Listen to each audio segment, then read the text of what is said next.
When Clint Eastwood strolled past a busy art stand on a city sidewalk, most people barely took notice, just another face amid the bustling crowd.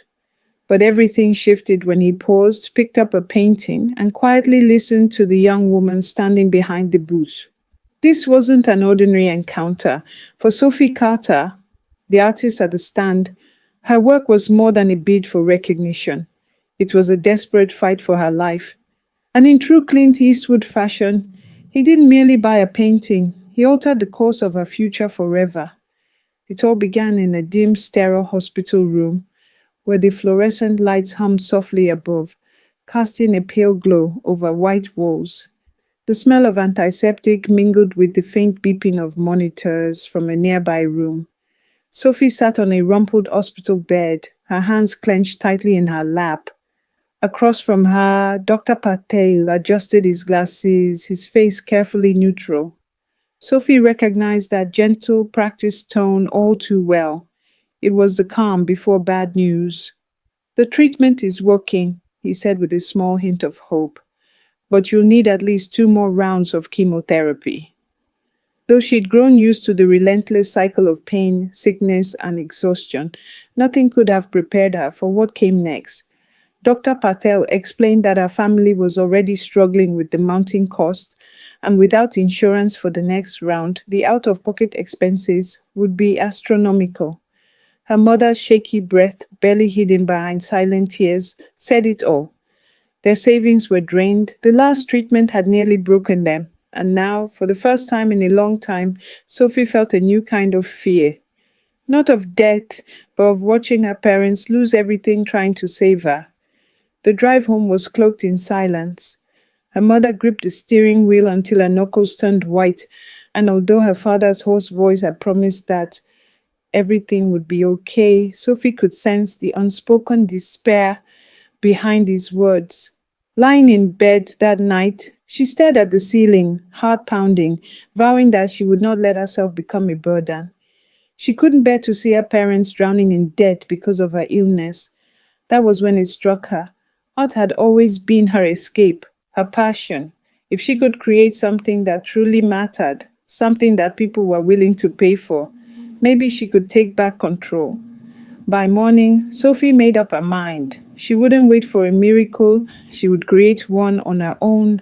With the first brushstroke feeling like pure magic, she let the paint glide over the canvas, leaving behind soft blues and bold splashes of orange that bled together into something entirely new.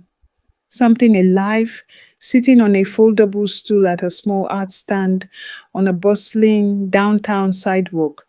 She arranged canvases on a little wooden table, each one carrying a fragment of her soul.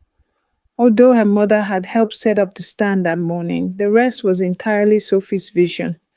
A week's worth of energy poured into every piece. This was no longer just about art. It was a fight for survival, a chance to fund the treatment that might save her life. Yet hope is a fragile thing. As pedestrians passed by, some stole a fleeting glance, while others barely noticed her presence. A woman in a navy blazer paused for just a moment to admire a canvas before shaking her head and moving on. A sharply dressed man in sunglasses stopped only long enough to read the small handwritten sign in front of her booth. "Original art, funding my cancer treatment," then turned away with a dismissive frown. Sophie exhaled slowly, steadying herself by gripping the table's edge as the oppressive heat of the afternoon pressed down, leaving her dizzy. Hours passed without a single sale, and as she reached for her water bottle, her trembling hands betrayed the fatigue weighing on her bones. A cruel reminder of the battle waged not only against the world, but also within her own body. Still, surrender was never an option. Forcing a smile, she welcomed an elderly couple whose eyes lit up with genuine curiosity. "These are beautiful," the woman murmured as she trailed her fingers over the edge of a canvas. A vast desert sky painted in deep purples and streaks of gold, a piece into which Sophie had poured her heart. "How much for this one?" Sophie swallowed nervously and replied, $80. The couple exchanged a look and nodded in unison, handing her the cash. In that moment, something inside Sophie cracked open, a small but potent victory. Though she was just a young artist selling on a street corner, she was fighting, and she was far from done. The city around her pulsed with life. Street musicians strummed their guitars on corners, their melodies blending with the distant hum of traffic, while tourists and busy professionals hurried by, lost in their own worlds. Despite the teeming crowd, Sophie felt invisible, yet with every glance cast her way, hope flickered in her chest. Maybe, just maybe, someone would see her not as a girl begging for charity, but as a true artist. Some passers-by slowed their pace, their eyes lingering on the canvases before moving on. Others barely spared her a second thought. Then there were those who stopped to offer sympathy rather than support. A middle-aged woman in a floral dress murmured, "Oh, honey, I wish I could help, but I just don't have the money." Sophie smiled politely and said, "That's okay. Thank you for stopping." Though the woman's heavy gaze and repeated praise of her bravery stung, Sophie knew she wasn't brave, only desperate and tired. She nodded, letting the kind words pass, just as they had so many times before. Not long after, a man in a leather jacket, with his sunglasses perched on his head, strolled up to her stand. He examined her paintings with a brief, amused scoff. "Nobody buys real art anymore, kid. You should try selling prints or, commissions," he muttered.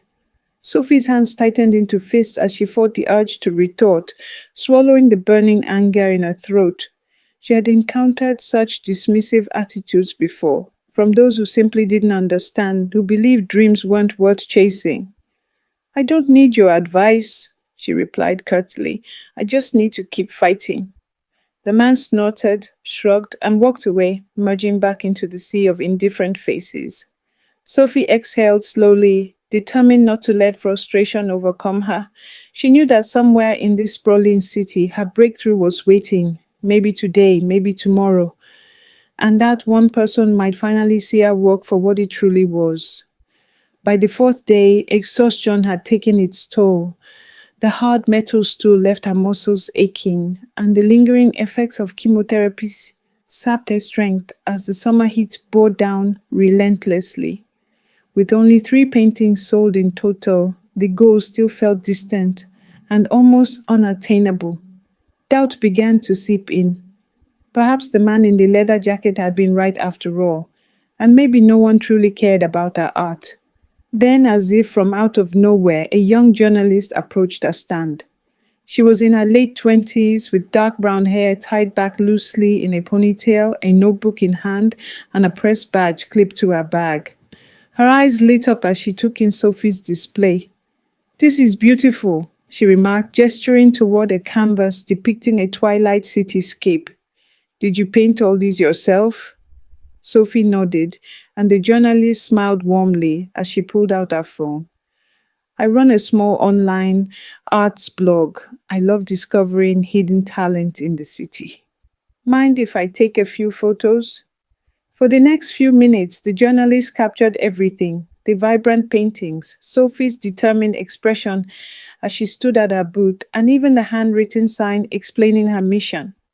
Then, unexpectedly, she asked, "What's your story?"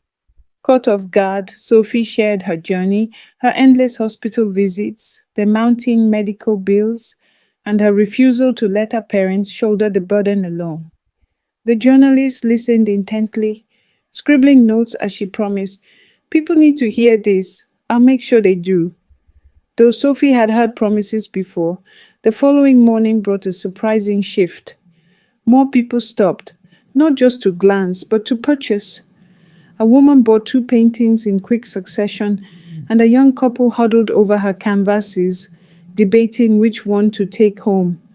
By noon, Sophie had sold more paintings than she had in the previous 4 days combined. Then a text from her best friend Lucas arrived with a link to an article titled "Fighting for Art, Fighting for Life, the Teen Painting Her Way to Chemo."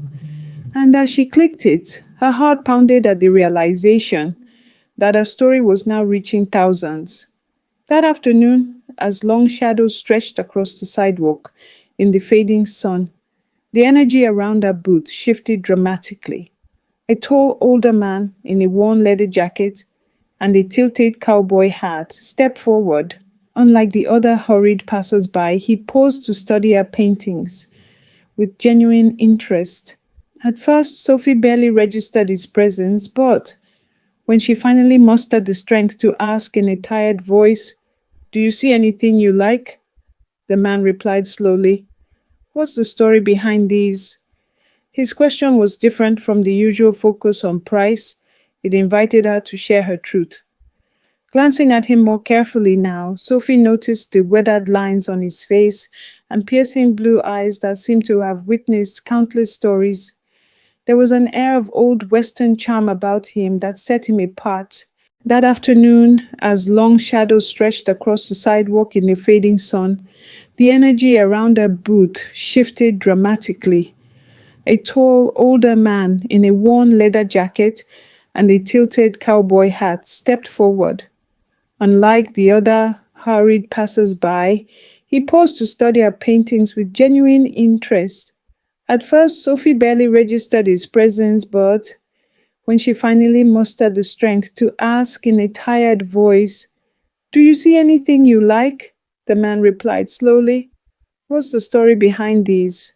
His question was different from the usual focus on price. It invited her to share her truth. Glancing at him more carefully now, Sophie noticed the weathered lines on his face and piercing blue eyes that seemed to have witnessed countless stories. There was an air of old Western charm about him that set him apart. With a deep breath, she explained, "I paint because it's the one thing I can control right now." She told him about her diagnosis, the relentless ticking clock imposed by the doctors, and how every brushstroke was her way of fighting back against fate.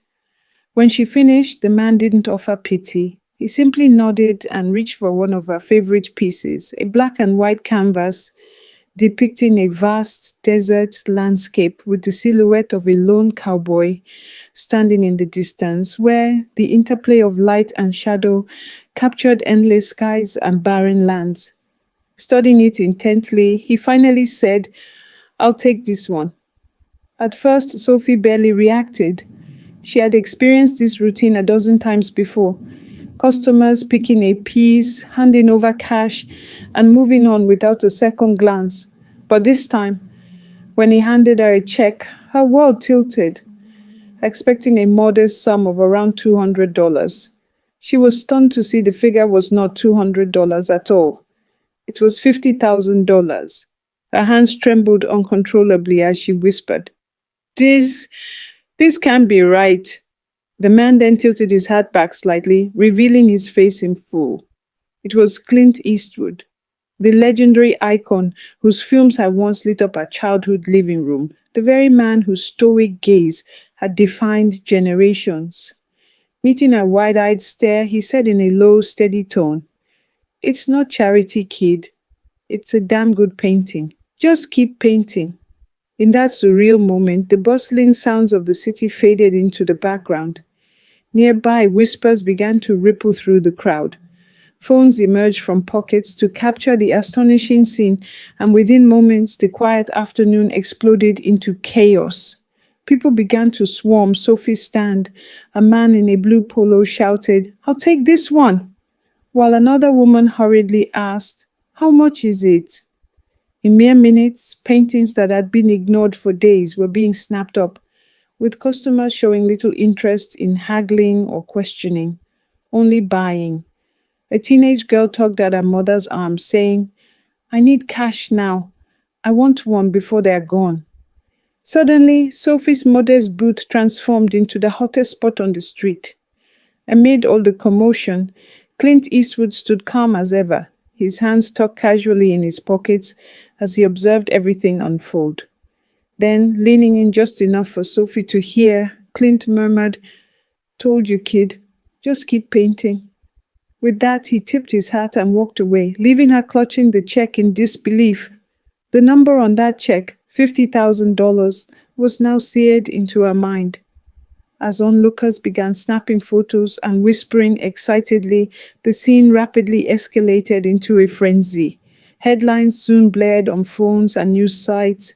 Clint Eastwood buys teens painting for $50,000, and a Hollywood icon helps young artists battle cancer in the most unbelievable way. Within hours, her photo, Clint Eastwood standing by a tiny art stand with the painting in hand, was everywhere. Social media exploded with millions of views, and messages flooded in from strangers, potential buyers, and supporters from across the country, all inspired by her resilience. Calls, emails, and even a prestigious New York gallery inquiry arrived almost simultaneously. Offers for commissions, orders for paintings, and heartfelt messages of support poured in. That very day, a New York gallery reached out to showcase her work in an upcoming exhibition. For the first time in what felt like forever, Sophie's heart swelled with hope. When she returned to the hospital for her final round of treatment, every bill had been paid, every debt cleared. The financial burden that had once threatened her future was suddenly lifted, all because of one transformative painting and one unforgettable moment. A week after her final treatment, Sophie received a handwritten letter from Clint Eastwood. With trembling fingers, she opened it to read his simple, profound message. Sophie, your fight reminds me why some stories still matter. Never stop telling yours. Tears welled in her eyes as she pressed the letter close to her heart. Later that night, inspired beyond measure, she picked up her brush again. Her first official gallery show was scheduled for the following month, and her inbox was now flooded with commission requests. Although her artistic career was just beginning, one painting would forever remain unsold. The very first one she had ever sold, the black and white Western landscape, which now hung in Clint Eastwood's private collection as a lasting reminder that true grit isn't confined to the silver screen. This remarkable journey, a story of struggle, hope, and the life-changing power of art, had begun on a modest city sidewalk. And as the echoes of that unforgettable day continued to resonate, it was clear that this was only the beginning of an even more extraordinary chapter in Sophie's life.